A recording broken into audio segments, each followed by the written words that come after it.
J'ai lu une rumeur sur X qui évoquait une alliance entre vous, Dominique de Villepin et Juan Branco. Cela Moi? semble intéressant, mais est-ce vrai? Non. Non, ce que j'ai vu effectivement, c'est qu'on a l'impression, si vous venez, qu'il y a une espèce de, il y a des marées. C'est comme au Mont Saint-Michel, à la période de l'équinoxe. Voilà, il y a parfois il y a des grandes marées comme ça. On voit d'un seul coup, il y a des personnalités qui sont mises en avant. Ça dure 15 jours, 3 semaines. Et puis après, il y a le reflux, il y a le flux et le reflux. Voilà. Ces jours-ci, on a eu quand même beaucoup de Sarah Knafo. Alors là, on la voyait partout, Sarah Knafo par-ci, Sarah Knafo par-là. Donc voilà, à mon avis, elle est dans les petits papiers de je ne sais pas qui, mais dans les petits papiers de l'oligarchie. Parce que Madame Sarah Knafo, je rappelle, elle est quand même... elle veut rester dans l'Union européenne, bien entendu, rester dans l'euro, bien entendu, rester dans l'OTAN, bien entendu. En fait, elle fait du Mélanie, voilà. En fait, elle dit la même chose, en gros, que Marion Maréchal, sauf que Marion Maréchal, elle est un peu tenue en lisière. Elle n'est pas beaucoup médiatisée en ce moment, si j'ai bien compris. Il y a des luttes là-dedans. Bon. Donc, Madame Sarah Knafo, elle est là, elle a bénéficié. Elle a peut-être bénéficié aussi d'un fait, c'est que M. Zemmour et elle-même, semble-t-il, enfin, c'est pas semble-t-il, ils ont fait des déclarations explicites pour dire qu'ils n'auraient pas voté la censure contre Barnier. Donc c'était une espèce de pique contre Mme Le Pen. Moi, j'ai dit que j'aurais voté la censure et je dis que Mme Le Pen a bien fait. Vous êtes témoin que je ne passe pas mon temps à dire que Mme Le Pen et que le Rassemblement national font des choses bien. Je dis qu'ils font des... Mais moi, j'essaie d'être juste et conforme à ce que je crois être la vérité et puis la meilleure chose pour le pays. Voilà. Et je pense que Mme Le Pen elle a eu raison de mettre le coup d'arrêt, comme elle l'a fait, et les députés du RN, sur ce coup-là. En revanche, M. Zemmour, là, on a l'impression qu'il essaie de trouver tout ce qu'il peut. Voilà. Donc Zemmour et Mme Knafo n'auraient pas voté la censure de Barnier. Alors, pour en revenir à la question, il y a actuellement, depuis quelques jours, il y a eu une nouvelle vague. Il y en a eu plusieurs. Il y a eu une vague, puis des vaguelettes. Il y a eu une vague, c'est la vague Dominique de Villepin. Voilà, une vague qui a connu une espèce d'apogée au moment de l'affaire de Gaza, et notamment Dominique de Villepin est allé à la fête de l'humanité. Donc du coup, il s'est pris, il a une espèce de caution de gauche. J'ai vu que Mme Lucie Castet a fait savoir que si elle était nommée Premier ministre, elle aurait nommé M. Dominique de Villepin ministre des Affaires étrangères. J'ai quand même trouvé ça assez étonnant. Enfin, pourquoi pas, remarquez. Moi, Dominique de Villepin, je le connais un petit peu. J'ai déjà eu l'occasion de le dire. Il était directeur de cabinet d'Alain Juppé quand Alain Juppé était ministre des Affaires étrangères sous le gouvernement Balladur. Et moi, j'étais au cabinet de Gérard Longuet, ministre de l'Industrie et du Commerce extérieur. Donc à cette occasion, il y avait des échanges, comme j'occupais de commerce extérieur, avec le cabinet de Juppé, donc avec Dominique de Villepin. Voilà. Et puis... Dominique de Villepin, lorsque j'avais été directeur de cabinet de Mme de Panafieux, elle était partie du gouvernement lorsque le gouvernement Juppé I, cette fois-ci sous Jacques Chirac, et Juppé comme Premier ministre. Mme de Panafieux a été ministre du Tourisme, j'avais été son directeur de cabinet, puis au bout de 5 mois et 23 jours, le gouvernement Juppé I avait cessé d'exister, et Juppé avait viré tout ce qu'on a appelé les Juppettes, une dizaine de femmes, plus M. Jean de Boishue, qui avait été remercié du gouvernement. Voilà. Et à ce moment-là, Dominique de Villepin, qui était le secrétaire général de l'Élysée, avait souhaité que l'on me recase et qu'on me propose d'être au cabinet de M. Hervé de Charette aux Affaires étrangères. Voilà. Comme ça que je suis allé au cabinet du ministre des Affaires étrangères sous Chirac. Voilà. Et puis Dominique de Villepin, je vous raconte ma vie, là, mais... En 2003, au moment de la guerre en Irak, il y a eu le fameux discours de Dominique de Villepin où il est allé au Conseil de sécurité des Nations Unies, la France étant membre permanent. Quand la France elle est représentée en règle générale par l'ambassadeur de France auprès de l'ONU, mais lorsque le ministre des Affaires étrangères français se rend à l'ONU, c'est lui qui prend la place. L'ambassadeur, qui est son subordonné, évidemment, cède le place. Il peut même y avoir le président de la République ou le Premier ministre français qui peuvent aussi venir s'exprimer au nom de la France au Conseil de sécurité de l'ONU. Et donc, En 2003, Dominique de Villepin avait fait quand même cette chose quand même que j'avais trouvé formidable. C'était qu'il s'était opposé à la guerre en Irak. Vous savez que les Américains entretenaient l'idée qu'il fallait entrer en guerre en Irak au motif que Saddam Hussein avait des armes de destruction massive, ce qui était faux, ce qui n'était absolument pas prouvé, et il a même été prouvé ultérieurement qu'il n'en avait pas. Les seuls qui avaient des armes de destruction massive dans la région, c'était d'une part les États-Unis d'Amérique qui avaient des sous-marins gorgés d'ogives nucléaires avec comme base la base de Bahreïn dans le golfe arabo-persique, et par ailleurs l'État d'Israël dont on sait qu'il a plusieurs dizaines d'ogives nucléaires dans le désert du Negev. Voilà, donc mais il n'y avait pas d'armes de dissuasion massive, de destruction massive en Irak. Bref, Dominique de Villepin avait fait un discours que les gens qui ont plus de 40 ans, parce que ça recommence maintenant à remonter un petit peu loin, c'était il y a 21 ans, Dominique de Villepin avait fait un discours franchement très bien. Vraiment. Très bien, un discours avec la hauteur de vue nécessaire, montrant... Et c'est quasiment la dernière fois que la France a été ce qu'elle devrait être tout le temps, c'est-à-dire une puissance indépendante, s'opposant aux États-Unis, disant qu'il n'y avait aucune preuve qu'il y avait des armes de destruction massive. En fait, c'était de la manipulation pure. Voilà. Donc à ce moment-là, comme je le connaissais un petit peu, je lui avais envoyé un petit mot de remerciement, de félicitations. Il avait eu la gentillesse de me répondre. Bon, mais le problème ensuite de Dominique de Villepin, c'est que après ça, il a été Premier ministre, vous le savez. Et puis après ça, il y a eu une embrouille. Je ne vais pas entrer dans les détails ici avec Nicolas Sarkozy. Tout le monde l'a à l'esprit. Donc il y a eu une animosité extraordinaire entre les deux hommes. Et puis après l'élection de Nicolas Sarkozy à l'Élysée, Dominique de Villepin, il a un peu changé de vie. Il a vendu aux enchères, je me rappelle, il avait une collection d'objets historiques datant de Napoléon qu'il a vendu aux enchères. Et puis il est allé s'installer, si j'ai bien compris, au Qatar, où il a exercé des activités d'avocat international financées par le Qatar. Bon, il a tout à fait le droit de le faire, bien entendu, mais bon... Vous savez ce que je pense du Qatar. Le Qatar qui finance notamment les frères musulmans, qui finance l'islamisme, qui en profite pour financer le divorce de Sarkozy. Donc le Qatar qui finance la thèse et l'antithèse. Le Qatar qui a financé le Hamas d'ailleurs, avec d'ailleurs la complicité de l'État d'Israël. C'était au Qatar qu'étaient réfugiés les dirigeants du Hamas quand il y a eu l'affaire du 7 octobre. Tout ça a été extraordinairement embrouillé. Bon, à moi, personnellement, je ne me ferai pas payer par le Qatar. Voilà ce que j'ai à dire. Pas plus que par les Russes, d'ailleurs. Ou que quiconque, d'ailleurs. Moi, la seule personne qui paye l'UPR, c'est vous. Ce sont les Français qui me regardent. Voilà, on n'a rien, on n'a pas d'autre argent d'aucune nature que ce soit. Voilà. Alors, par ailleurs, M. de Villepin a fait un comeback, comme on dit maintenant, pour Trump. Il s'est fait remarquer depuis quelque temps en tenant des propos extrêmement favorables à la Palestine, enfin aux Palestiniens. Il a protesté avec beaucoup de véhémence contre les événements à Gaza, contre les événements au Sud-Liban, contre les événements en Cisjordanie. Sur le fond, je suis assez d'accord avec ce qu'il dit. Je le ferai peut-être avec un tout petit peu moins de véhémence. Parfois, il parle d'une façon un petit peu exaltée, je trouve.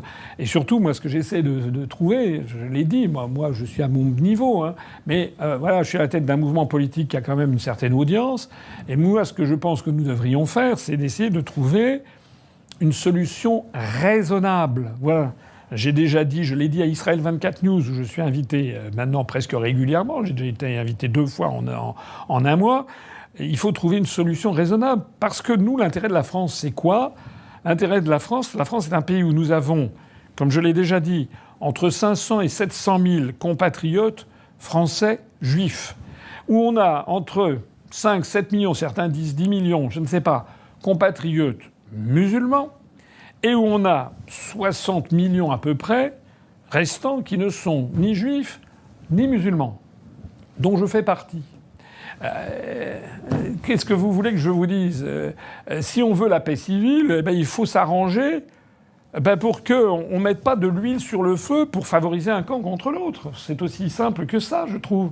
Voilà. Donc moi, je n'aime pas les gens qui jettent de l'huile sur le feu, comme Zemmour ou comme Madame Marion Maréchal, etc. C'est-à-dire à haro sur les Arabes, à l'euro sur les musulmans toute la journée, ce qui ne veut pas dire... bien entendu, que je soutiens... Parce qu'en France, la nuance, on a l'impression que c'est si on n'est pas dans un camp, on est forcément dans l'autre. Non. Il faut condamner, évidemment, avec la dernière énergie le terrorisme islamiste, l'islamisme, les frères musulmans. Mais j'ai déjà eu l'occasion de le dire et de faire même des vidéos que j'invite tout le monde à aller regarder. Connaissez-vous un autre responsable politique français, un autre candidat à l'élection présidentielle qui a fait ce que j'ai fait, c'est-à-dire d'expliquer aux Français que les soutiens numéro 1 des islamistes et des frères musulmans, ce sont les États-Unis d'Amérique. Depuis longtemps. Quelqu'un qui vous a parlé, comme je l'ai fait, du pacte du 15C entre Roosevelt et le fondateur du royaume wahhabite en Arabie Saoudite. Est-ce que quelqu'un vous a déjà parlé, justement, de Hassan Banna, le père, enfin, fondateur des frères musulmans, de son gendre, qui avait été reçu par Roosevelt, photo à l'appui. Allez voir mes vidéos qui sont sur François Asselineau TV. Donc moi, ce que je reproche, par exemple, à ceux qui tapent sur les Arabes et les musulmans, d'abord, ça frise très souvent, c'est carrément du racisme. Mais enfin, encore une fois, tout le monde n'est pas identique. La France, quand elle était la France, a été à l'origine des mouvements de modernisation de l'islam, des partis basses, comme en Irak, en Syrie, comme le parti d'Atatürk en Turquie, etc. La France, elle avait une aura qui favorisait la modernisation. Voilà. Dans ma vidéo, vous verrez aussi un petit passage où on voit Nasser en Égypte, qui s'était heurté très violemment aux frères musulmans. Donc ça, c'était la France, c'était son devoir, c'était de favoriser l'apparition de personnes, d'Arabes vivant dans le monde musulman, qui légitimement gardent bien entendu leur religion, mais qui font une espèce d'aggiornamento, et non pas une lecture extraordinairement rigoriste, et d'ailleurs fausse, du moindre texte, et d'ailleurs en mettant de côté les passages qui ne leur convient pas. Voilà. Hein, je l'ai déjà dit et redit de nombreuses fois. Mais de la même façon, je condamne aussi l'autre côté, parce que les LFI qui passent leur temps, on a l'impression que... Enfin, c'est vrai que c'est pénible, on a l'impression que... Je suis d'accord que ce qui s'est passé à Gaza, ce qui s'est passé le 7 octobre est horrible, ce qui s'est passé à Gaza est encore plus horrible. Ce qui s'est passé, c'est un monceau de cadavres et d'horreurs. Voilà. Mais il y a une espèce de position lancinante de LFI sur ce sujet, notamment de quelques-uns de ses députés. Voilà, il y a quand même... voilà, la France, c'est pas non plus... On n'est pas l'État de Palestine. Voilà. J'aimerais d'ailleurs que des personnes qui sont comme ça, M. Émeric Caron, etc., j'aimerais qu'ils nous disent ce qu'ils pensent des États-Unis d'Amérique aussi, et ce qu'ils pensent de l'Union européenne. J'aimerais qu'ils nous en parlent. J'aimerais qu'ils nous disent en quoi l'Union européenne, par exemple, qu'ils par ailleurs ils militent pour l'Union européenne, ils stigmatisent les gens qui veulent le Frexit, tous ces gens-là. Hein, sur LFI, je me rappelle, j'ai jamais oublié que Mélenchon avait traité de maréchaliste, maréchal, pas maréchal Pétain, Monsieur Mélenchon avait traité de maréchaliste ceux qui voulaient sortir de l'euro. Je rappelle que Monsieur Mélenchon se bat contre les Frexiteurs. Bon, mais alors moi j'aimerais qu'il nous explique comment il concilie ça avec, par ailleurs, un soutien à la cause palestinienne. Moi, je vous l'ai dit, je l'ai présenté, je l'ai même dit, et il y a quelque chose avec moi que même mes détracteurs, je pense, ne peuvent pas me nier, c'est que je dis la même chose à tout le monde partout. C'est que moi j'ai été invité sur Israël 24 News, où j'ai d'ailleurs été très correctement accueilli. Il y a des gens qui m'ont dit, j'ai vu sur Internet, des gens qui... Alors, des pro-palestiniens, mais monsieur Asselineau, c'est scandaleux que vous alliez sur cette radio, etc., c'est honteux. Et puis il y a d'autres camps, il y a des fanatiques dans les deux camps, dans l'autre camp des juifs ultra-sionistes, ultra-pro-Likoud, même pas pro-Netanyahou, mais plutôt pro-Smotrich, là, le ministre d'extrême droite qui veut créer le grand Eretz Israël, qui me dit c'est scandaleux, vous avez tenu des propos antisémites. Je me suis fait traiter d'antisémite. Pourquoi ? Parce que j'avais rappelé tout simplement que tous les juifs n'étaient pas d'accord avec Netanyahou. C'est quand même pas... Ehud Olmert, ancien Premier ministre d'Israël, a tenu des propos extraordinaires. Il a dit que le pire ennemi d'Israël, ce n'était pas le Hamas, ce n'était pas je sais plus quoi, l'Iran, c'était Benjamin Netanyahou. Faut quand même le faire. Et dans cette radio Israël 24 News, où effectivement j'ai des contradicteurs qui sont un peu, on l'a vu, un petit peu trop tous sur la ligne du Likoud et de Benjamin Netanyahou, je vous renvoie à ma dernière vidéo. Moi, j'ai dit ce que j'avais à dire. J'ai expliqué quand même que ça pouvait pas continuer comme ça. J'ai parlé du rapport d'Amnesty International qui parle de génocide.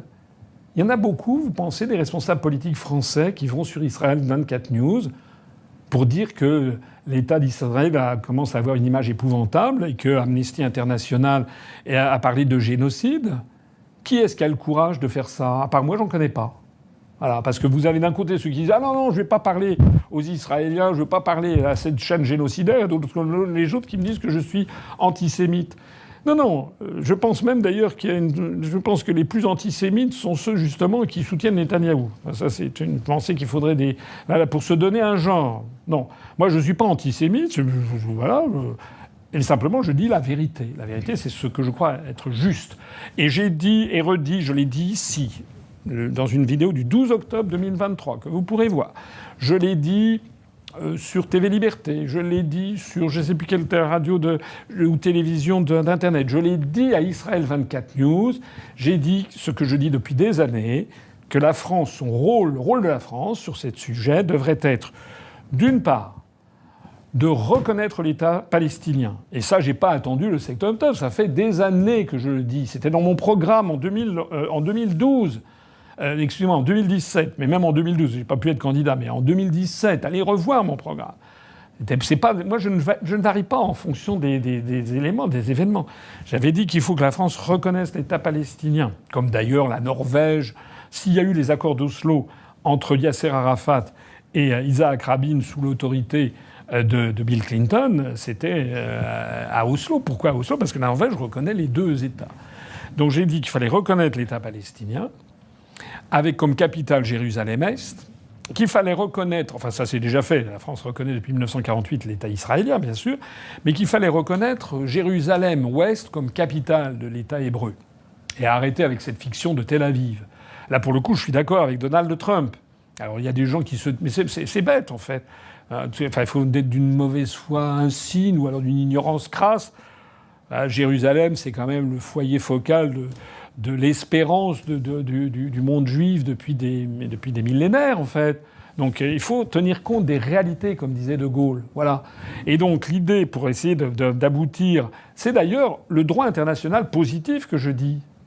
Ce que réclame l'ONU et l'écrasante majorité des États du monde, c'est ce que je dis. C'est-à-dire une solution à deux États, avec Jérusalem-Est, Jérusalem-Ouest, et puis ce que j'ajoute entre les deux, c'est qu'il faut prévoir, à mon avis, un no man's land, hein, une espèce de zone qui ferait quelques centaines de mètres, un peu comme il y avait du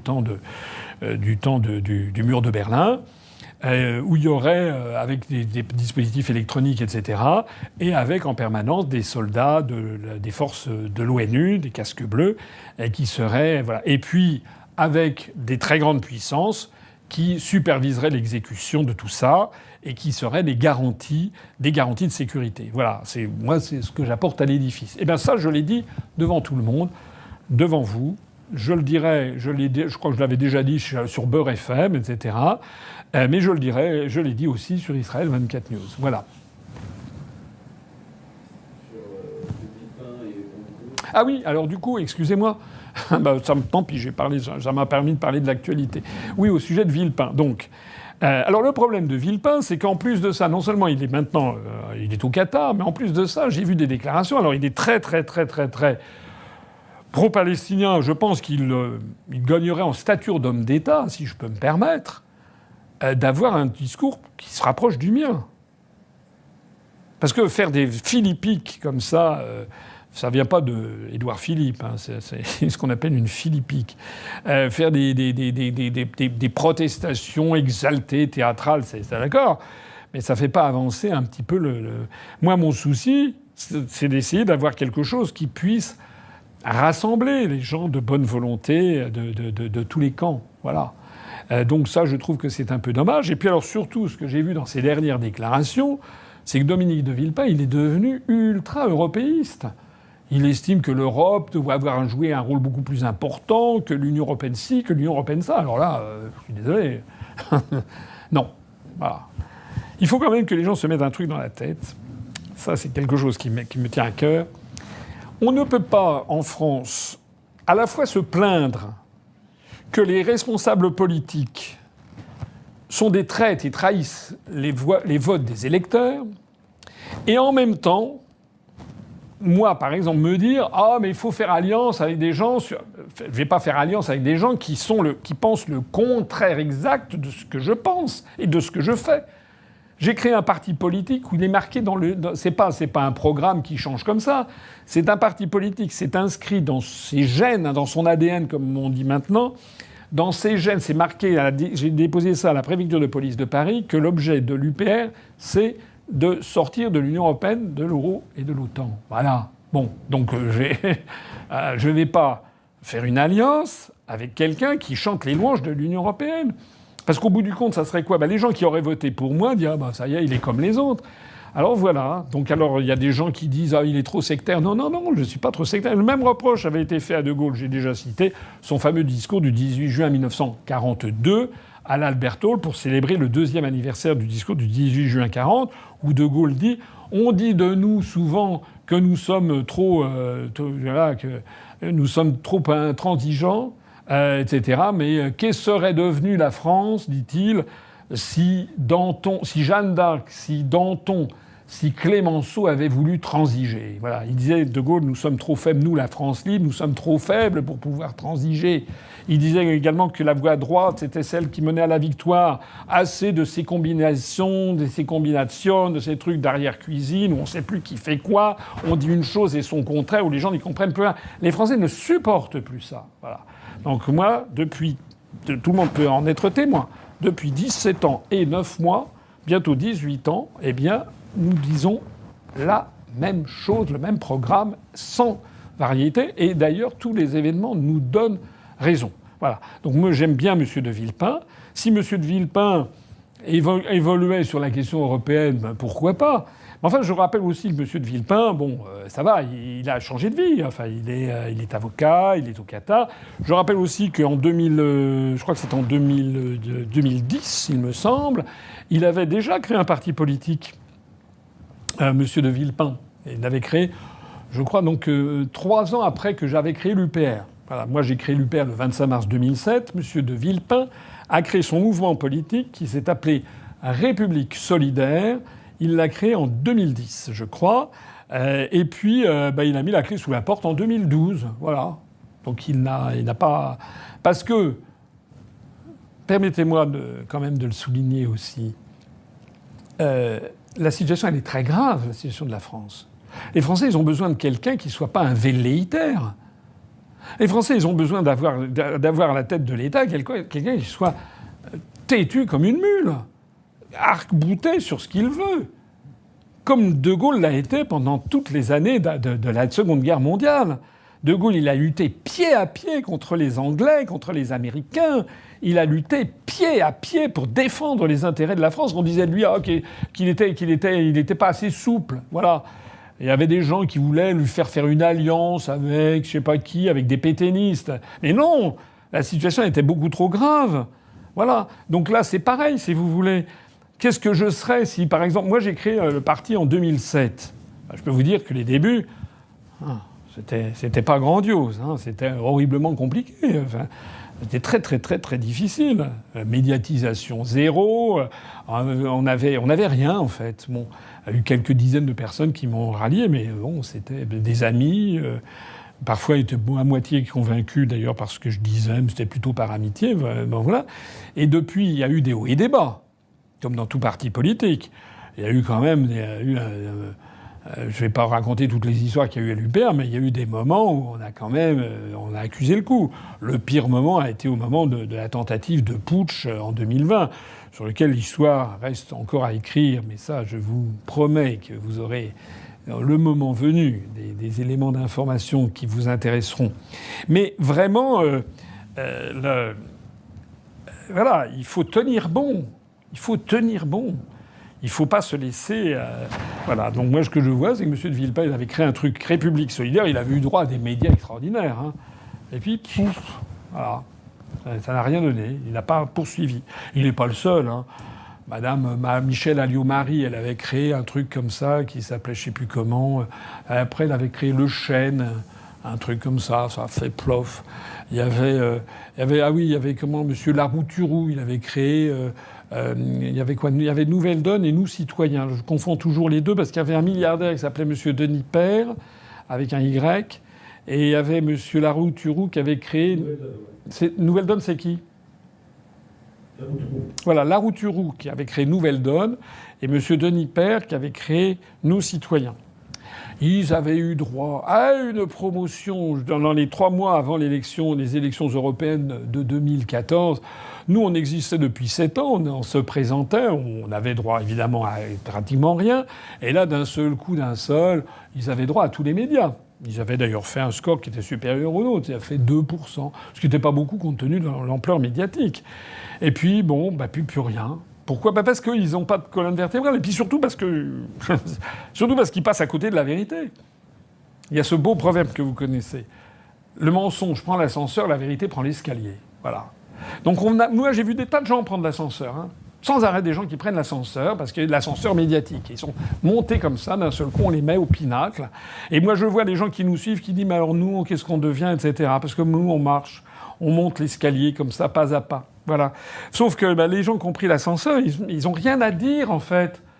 Parce que aucun discours politique ne tient aujourd'hui avec des gens qui veulent rester dans l'Union européenne. C'est ce qui fait notre force.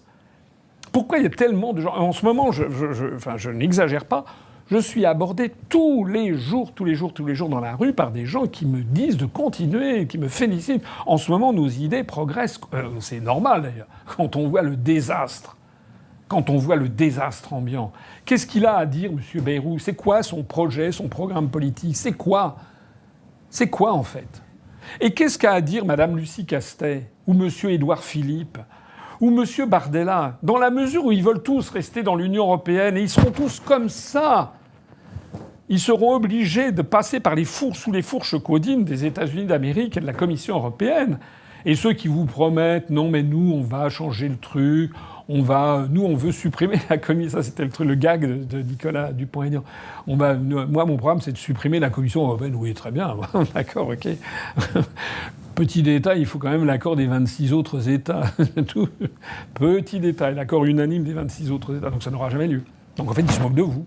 Et ils sont tous en train de se moquer de vous.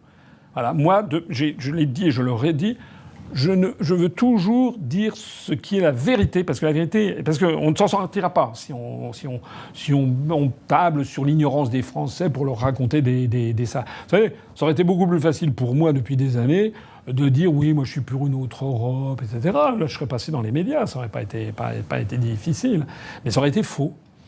Et aujourd'hui, nous sommes là et bien là, et de plus en plus, c'est un mode de référence. J'ai d'ailleurs eu le plaisir de voir que monsieur Michel Onfray, d'un seul coup, m'a parlé de moi sur CNews en disant que le traitement médiatique que nous avions était scandaleux. Il m'a même adressé une invitation sur Front Populaire que j'ai accepté. Donc il y a un de mes proches qui est en train d'entrer en contact avec eux pour fixer une date. Voilà, j'ai également reçu un message de Thinkerview qui lui aussi me propose de venir. Donc il y a un dégel. Un certain nombre de personnalités se rendent compte quand même que ce que je dis correspond, c'est la vérité. Ça correspond, voilà, c'est ça. Alors M. Juan Branco, alors là je l'ai jamais rencontré de ma vie. Je ne sais pas, je n'ai pas rencontré de ma vie. Je ne sais pas. J'ai vu, je sais de lui ce qu'on voit dans les médias. Je pense qu'il a une réputation d'être d'extrême gauche. Il a la réputation d'être controversé. Ça me dérange pas spécialement d'être quelqu'un qui soit controversé, mais voilà, je ne sais pas. J'ai cru voir qu'il proposait le Frexit. Enfin, ce qui me gêne toujours, c'est que c'est toutes ces personnes qui d'un seul coup disent voilà, et en fait il faut sortir de l'Union européenne, donc tous derrière moi. Voilà. Donc c'est le 33, 34e que nous avons noté depuis que le premier, j'ai dit ça le 25 mars 2007. Enfin la moindre des choses, me semble-t-il, ça serait déjà de se renseigner sur ce qu'il y a dans l'existant. C'est même pas besoin de se renseigner, tout le monde me connaît. Hein. Voilà. Donc les gens qui disent qu'ils vont créer leur parti politique parce qu'il y en a marre des guerres d'ego, etc., en fait, ils contribuent à la division de l'UPR. Ça me fait toujours d'ailleurs assez rigoler des gens qui me reprochent à moi d'avoir un ego démesuré. Mais alors qu'est-ce que sont les autres? qui, 15 ans après, pompe tout ce que je dis pour dire, ben voilà, je crée mon parti politique, tous derrière moi. Eux, c'est quoi? C'est Sœur Emmanuel? C'est quoi, en fait? En quoi, d'ailleurs, toutes ces personnes ont plus d'expérience que moi? Moi, j'ai une expérience professionnelle, je mets au défi quiconque, d'ailleurs, je ferai bientôt des vidéos là-dessus, d'avoir autant d'expérience professionnelle au plus haut niveau des chefs d'État, de chefs de gouvernement du monde entier que moi. Donc c'est quoi, en fait? Ils apportent quoi, tous ces gens qui arrivent? Pourquoi ils ne rejoignent pas l'UPR? Je vois qu'il y a des gens qui disent « Oui, mais M. Asselineau, il a un ego démesuré, etc. » C'est pas comme Philippot. Mais non, c'est pas vrai. C'est pas vrai. Pas vrai. Allez voir les déclarations de M. Juvin Brunet, de M. Kuzmanovic, etc. Enfin, allez voir... voilà... Le problème numéro 1, c'est que j'ai créé un parti politique. Alors peut-être qu'il y en a que ça défrise, effectivement, que j'ai créé ça le 25 mars 2007, il y a bientôt 18 ans. Et que lorsque vous lisez la charte fondatrice, il n'y a pas un mot à changer, il y a un chiffre peut-être à changer sur le niveau du SMIC. Bon. Mais il n'y a rien à changer. Voilà. Donc les personnes qui, sciemment, nous cancel, c'est la cancel culture, cancel, ils ont quelque chose derrière la tête. Voilà. Il y a une façon d'essayer d'anéantir le mouvement que je représente en ne le rejoignant pas et en créant des diversions. Alors, je terminerai là-dessus. Moi, j'ai découvert, en lisant un livre, je ne sais pas si on en avait déjà parlé dans un direct, mais sinon je le redis, j'ai découvert un livre qui s'appelle « La vie quotidienne à Londres, à la France libre, à Londres pendant la France libre », des Français. Donc, il y a un type... Comment ? J'en ai déjà parlé, j'ai découvert qu'à la France libre, en 1940, à Londres, il y avait des coteries qui étaient contre De Gaulle. Voilà. Donc il y avait des gens qui... Et puis il y avait des gens qui voulaient créer leur propre truc. Hein. Il y avait l'amiral Darlan, il y avait le général Giraud. Et puis après ça, on a eu... Oui, pendant les années 50, on a eu un type qui était devenu le concurrent de De Gaulle. Il s'appelait Barachin. Voilà, etc., etc. Donc parce que, évidemment, il y a des gens qui voient la bonne affaire, qui voient le créneau où se positionner. Enfin, non, d'une pipe... Pourquoi ne pas se rassembler? Les gens qui disent que je ne veux pas me rassembler, mais j'ai été le premier à tendre la main à tout le monde. Quand je lis sur Internet, il y a des gens qui sont convaincus que je veux faire alliance avec personne, je veux faire alliance avec tout le monde. Alors il va me prouver. Le 31 janvier 2020, est-ce que vous connaissez un seul autre responsable politique qui a rassemblé pour célébrer le Brexit? Il y avait la plupart des responsables politiques qui se prétendent souverainistes, etc. Il y avait M. Dupont-Aignan, il y avait M. Cheminade, il y avait M. Kuzmanovic, il y avait M. Philippot, il y avait M. Gilles Casanova du PS, il y avait M. Jean-Frédéric Poisson, il y avait, comment il s'appelait, Dominique Jamais, il y avait le représentant du Comte. Allez voir.